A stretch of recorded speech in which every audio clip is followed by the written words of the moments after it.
Bismillahirrahmanirrahim. Alhamdulillahilladzi faradal jihad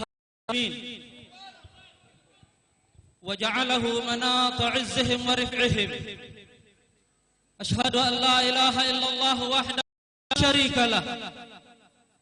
Syahadata sidqin wa haqq. Syahadata sidqin wa haqq. Wa ashhadu anna Muhammadan 'abduhu wa rasuluhul mab'uts rahmatan lil alamin. Uhayyikum ma'asyira ikhwani wa akhawati jami'an bi tahiyyatil islamil khalidah wa tahiyyatul islamis salam. Assalamualaikum warahmatullahi wabarakatuh.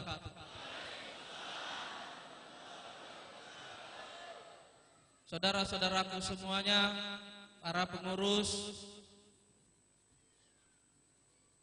DPW Sumatera Utara, seluruh kader dan seluruh tokoh masyarakat yang hadir pada kesempatan ini, pertama-tama saya ingin menyampaikan satu kata kepada Anda semuanya, kepada saudara-saudaraku semuanya, bahwa saya mencintai kalian semua. Inni uhibbukum fillah. Saya juga ingin menyampaikan salam cinta dari Ketua Majelis Syuro Kiai Haji Hilmi Aminuddin kepada antum semuanya.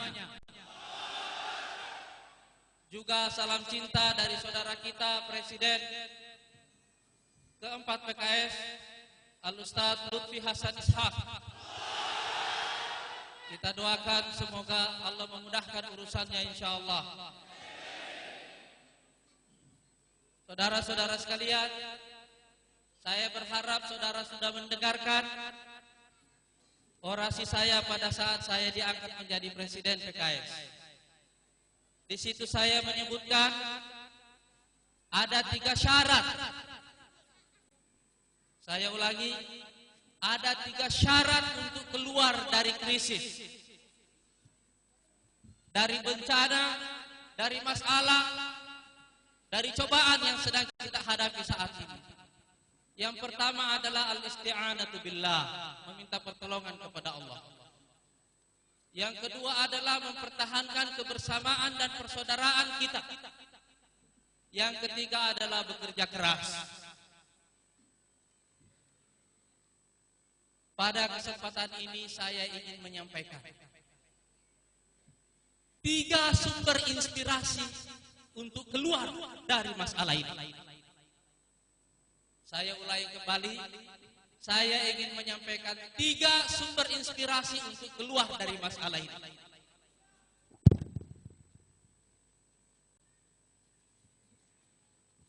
Saya belum tahu cara menyampaikan 3-nya seperti apa.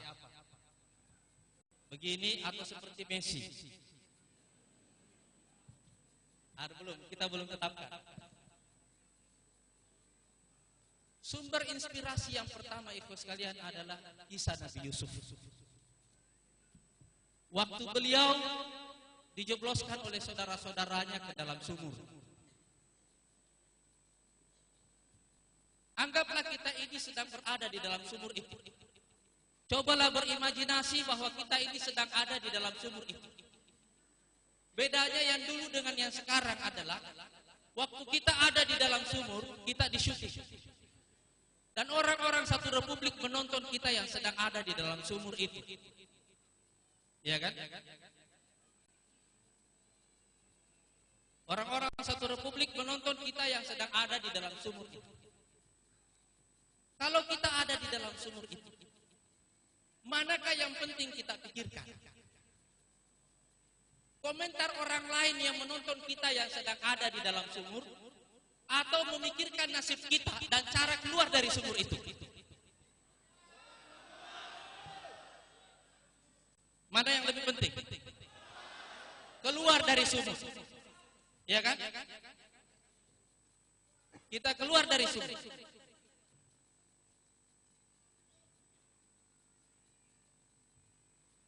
Itu sebabnya, saudara-saudara sekalian, waktu Nabi Yusuf ada di dalam sumur itu, Allah mengatakan kepadanya, wa auhayna ilaihi, Dan kami wahyukan kepadanya, kepada Nabi Yusuf, la tunabbi'annahum bi amrihim hadza wa hum la yash'urun. Suatu saat kamu wahai Yusuf akan menceritakan kembali kepada mereka tentang peristiwa ini suatu waktu, dan mereka tidak menyadari. Kapankah Nabi Yusuf menceritakan masalah itu kembali kepada mereka?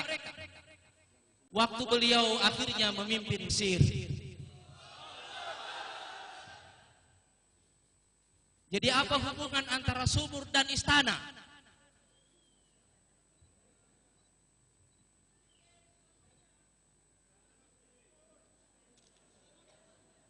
Itulah jalan cerita seluruh kisah Nabi Yusuf. Dan insya Allah itu juga lah yang akan menjadi jalan cerita kita semuanya. Tapi di antara itu semuanya, ikhwas sekalian,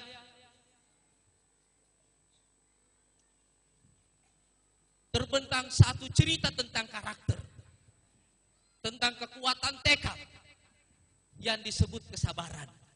Itu sebabnya sifat yang paling banyak terulang di dalam Al-Quran itu adalah kata sabar.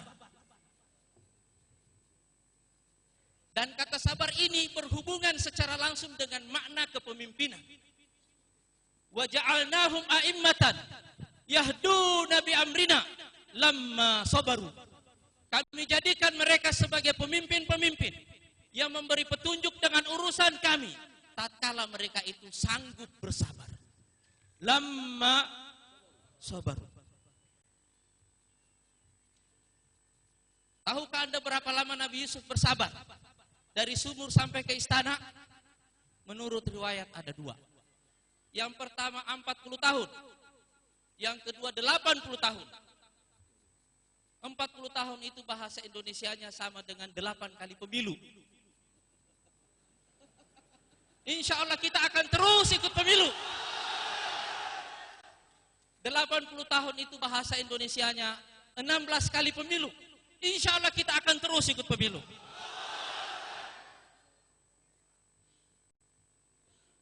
Sumber ilham yang kedua adalah kisah Nabi Muhammad sallallahu alaihi wasallam.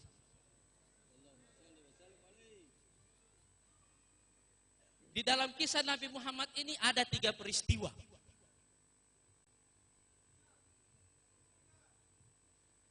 Ada 3.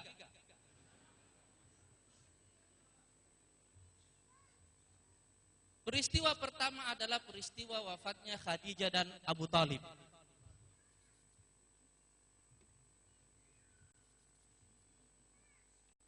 Tidak ada satu peristiwa yang paling memukul jiwa Rasulullah Sallallahu Alaihi Wasallam seperti pukulan yang diterima oleh Rasulullah waktu kedua orang penting ini wafat. Itu sebabnya banyak sejarawan yang menulis tahun itu sebagai Amul Huzn, tahun kesedihan. Dan tahukah saudara semuanya surat apakah yang diturunkan oleh Allah setelah peristiwa itu? Ada 2 surat. Yang pertama adalah surat Ad-Duha. Yang kedua adalah surat Al-Insyirah.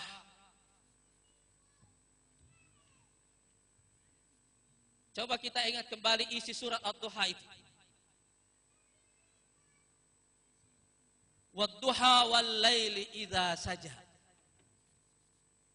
Di sini Allah bersumpah dengan 2 waktu. Wad-duha wal-laili idza saja. Demi matahari ketika dia naik sepenggala dan demi malam ketika dia larut. Mengapa Allah perlu bersumpah dengan waktu? Karena waktu itu berhubungan secara langsung dengan kerja. Waktu berhubungan secara langsung dengan kerja. Saudara-saudara sekalian, bisakah kita berimajinasi sedikit tentang betapa sedihnya Rasulullah waktu 2 orang ini wafat? Dan betapa kesedihan itu bisa menghentikan orang untuk bekerja. Saking kerasnya pukulan jiwa itu. Rasa ketertekanan itu. Tentu saja peristiwa ini berbeda dengan peristiwa yang kita hadapi. Berbeda sama sekali. Yang sama tingkat tekanan jiwanya. tingkat tekanan jiwanya. Bisakah Anda membayangkan malam pertama yang akan dihadapi oleh Rasulullah ketika malam setelah Khadijah pergi? Bisakah Anda membayangkan malam kedua yang akan dihadapi oleh Rasulullah setelah Khadijah pergi? Bisakah Anda membayangkan malam ketiga yang akan dilalui oleh Rasulullah setelah Khadijah pergi? Coba berimajinasi, coba bayangkan kembali peristiwa itu. Dan betapa Rasulullah SAW merasa sendirian di tengah musuh yang begitu banyak, yang begitu kuat, dan beliau merasa sendiri. Di dalam kesendirian itulah Allah Subhanahu wa taala mengatakan kepadanya, "Wadduha wal laili idza saja, ma wadda'aka rabbuka wa ma qala." Sesungguhnya Tuhanmu tidak pernah meninggalkan kamu dan tidak akan menyia-nyiakan kamu. Hai Muhammad, kamu tidak sendiri. Hai Muhammad, kamu tidak sendiri. Ma wadda'aka rabbuka wa ma qala.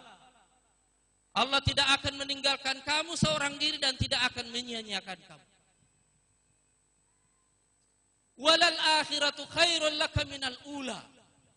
Dan negeri akhirat itu tetaplah lebih baik bagimu dari apa yang kamu temui sekarang. Itu untuk mengingatkan Rasulullah SAW bahwa kamu tidak sendiri. Tapi kamu perlu terus-menerus mengingat bahwa misi kamu adalah akhirat. Begitu juga dengan misi kita dalam berpolitik. Pada akhirnya bukanlah negara yang kita tuju. Pada akhirnya negara itu hanyalah jembatan menuju akhirat insyaAllah. Tetapi Allah tetap memberikan janji jangka pendek. Wala sawfa yu'tika rabbuka fatarda. Tapi Allah tetap akan memberikan kamu segala sesuatu yang kamu inginkan sampai hatimu jadi senang. Allah mengingatkan kita kepada misi akhirat, tapi juga menjanjikan sesuatu yang dekat. Untuk itulah Allah mengingatkan Rasulullah. Setelah itu, wala sawfa yu'tika rabbuka fatarda. Allah bertanya, mengingatkan kembali memori Rasulullah sallallahu alaihi wasallam. Alam yajidka yatiman fa'awa. Bukankah dulu dia menemui kamu dalam keadaan yatim? Lalu dia melindungi kamu. Dia merawat kamu, dia menumbuhkan kamu. Wa wajadaka dhallan fahada. Juga dulu kamu tersesat, lalu dialah yang memberi kamu petunjuk. Wa wajadaka a'ilan fa'aghna. Dulu juga dia menemukan kamu dalam keadaan miskin, lalu dia membuat kamu kaya. Jadi Rasulullah pernah mengalami saat-saat yang sulit itu, dan itulah yang diingatkan oleh Allah Subhanahu wa taala. Saudara-saudara sekalian, kita dulu mendirikan partai ini dengan modal yang sangat sedikit, kader yang jumlahnya sedikit, uang yang hampir tidak ada, pengetahuan relatif sangat sedikit. Hampir kita tidak memenuhi semua syarat untuk mendirikan sebuah partai politik. Tapi dengan pertolongan Allah Subhanahu wa taala, alhamdulillah kita tumbuh menjadi salah satu partai besar di Republik ini. Itu sebabnya Allah Subhanahu wa taala setelah mengingatkan Rasul akan memori masa lalunya. Lalu Allah Subhanahu wa taala mengatakan, "Fa ammal yatima fala taqhar." Kalau begitu teruslah beramal. Kalau ada orang yatim yang datang padamu, jangan kasar-kasar sama dia. Wa amma sa'ila fala tanhar, jangan bentak orang yang datang meminta padamu. Wa amma bi ni'mati rabbika fahaddits, dan jika kamu mendapatkan karunia ceritakanlah itu kepada orang supaya orang tahu semua. Maksudnya adalah bahwa kita tidak boleh berhenti bekerja di dalam keadaan yang paling sulit sekalipun. Itulah pesan dari surat ini. Setelah itu Allah menurunkan surat Al-Insyirah. Apa artinya Al-Insyirah? Dada yang lapang. Alam nasyrah laka sadrak. Belumkah telah kami lapangkan dadamu wahai Muhammad?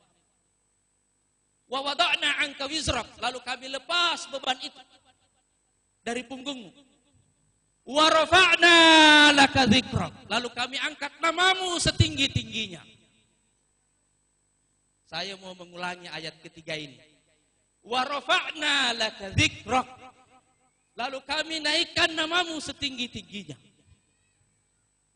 Saudara-saudara sekalian, yang menaikkan nama dan yang menjatuhkan itu adalah Allah Subhanahu wa taala. Dan jika kita terus-menerus bekerja, insya Allah Allah yang akan menaikkan nama kita, insya Allah.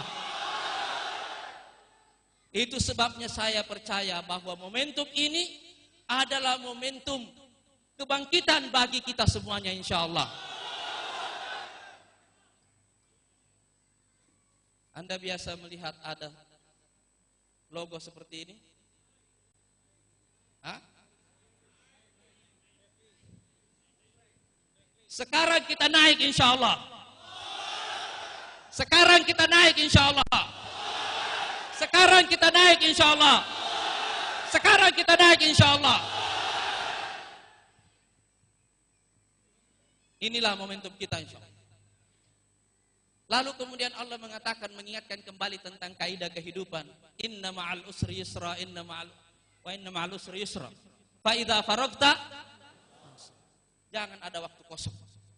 Karena itu saya mengatakan kita harus bekerja keras dan memberlakukan pada diri kita ayat Allah Subhanahu wa taala, tatajafa junubuhum 'anil madaji'. Lambungnya tidak bersahabat dengan tempat tidur. Persis seperti kata Rasulullah waktu beliau diangkat menjadi nabi, al-ana intaha ahdun naum. Sekarang tidak ada lagi waktu tidur. Dan saya ingin antum semuanya mencangkam bahwa sekarang insya Allah tidak ada lagi waktu tidur. Itulah peristiwa pertama yang menjadi sumber ilham kita. Yang kedua adalah peristiwa perang Uhud. Kita semua tahu kita menderita, Rasulullah menderita kekalahan dalam perang Uhud. Bayangkan 70 sahabatnya syahid. Dan di antara yang syahid itu ada orang sepenting Hamzah bin Abdul Muttalib. Yang kedua adalah Mus'ab bin Umair, duta Islam yang membuka Islam ke Madinah. Dan sebab kekalahan itu adalah kesalahan dari pasukan panah. Tapi coba berikan kepada saya satu ayat yang mengeritik mereka semuanya pada waktu itu. Tidak ada.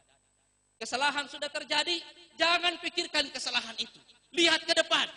Dan Anda tahu apa yang dipikirkan oleh Rasulullah waktu itu. Kabilah-kabilah di sekitar Madinah mulai berpikir begini. Rasulullah dan pasukannya sudah kalah. Sekarang waktunya kita ikut-ikut menyerang Madinah. Sebelum orang-orang itu berpikir untuk menyerang Madinah, 3 hari setelah kekalahan itu, Rasulullah SAW langsung menyerbu pasukan-pasukan itu. Tidak ada waktu untuk menangisi kekalahan. Dan tidak ada waktu untuk menangisi kekalahan. Juga tidak ada gunanya menyalahkan orang yang salah, tidak ada. Dan karena itu satu-satunya jalan keluar dari masalah ini adalah lupakan masalah itu, ingat yang ada di depan kita semuanya. Dan saudara-saudara sekalian, saya membayangkan apakah yang ada di depan saudara-saudara semuanya sekarang? Apa yang ada di depan saudara-saudara semuanya sekarang? Apa yang ada di depan saudara semua sekarang? Apa yang ada di depan saudara semua sekarang?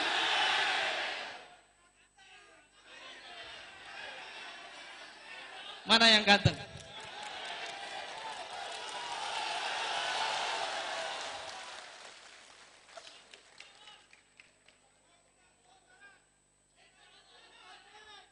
Saudara-saudara sekalian, saudara semua saya tahu tidak memerlukan arahan teknis. Saya hanya ingin menginspirasi saudara semuanya. Dan saudara sudah tahu apa yang harus saudara lakukan.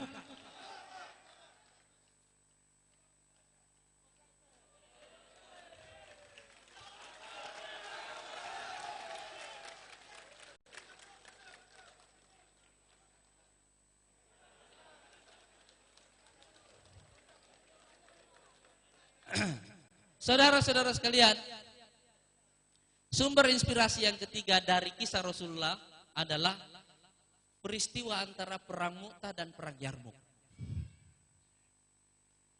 Perang Mu'tah adalah perang pertama kaum muslimin dengan Romawi. Coba bayangkan pasukan kaum muslimin cuma 3.000, tapi lawannya 200.000. Pastilah tidak imbang pertempuran itu.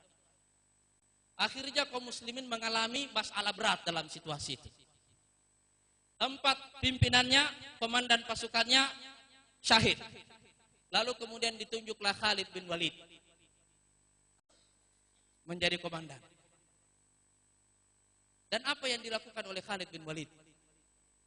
Menyelamatkan pasukan yang tersisa dan mundur.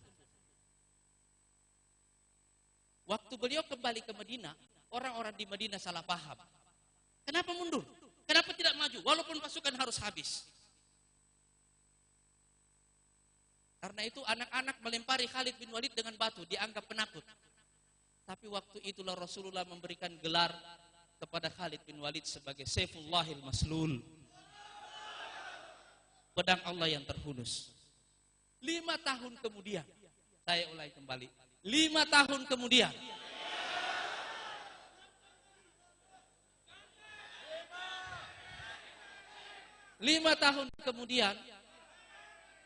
Khalid bin Walid memimpin perang Yarmuk melawan pasukan Romawi.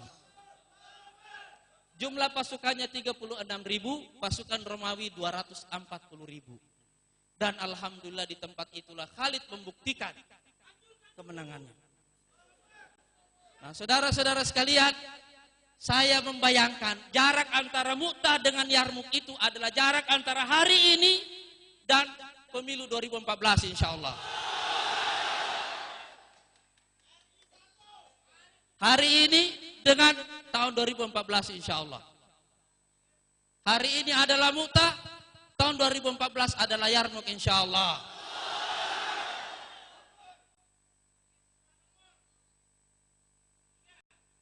Saudara-saudara sekalian, sumber inspirasi yang ketiga adalah sebuah film yang pernah saya tonton. Sudah agak lama. Dan saya menganjurkan juga saudara-saudara menonton film ini. Ini adalah film seri Mission Impossible.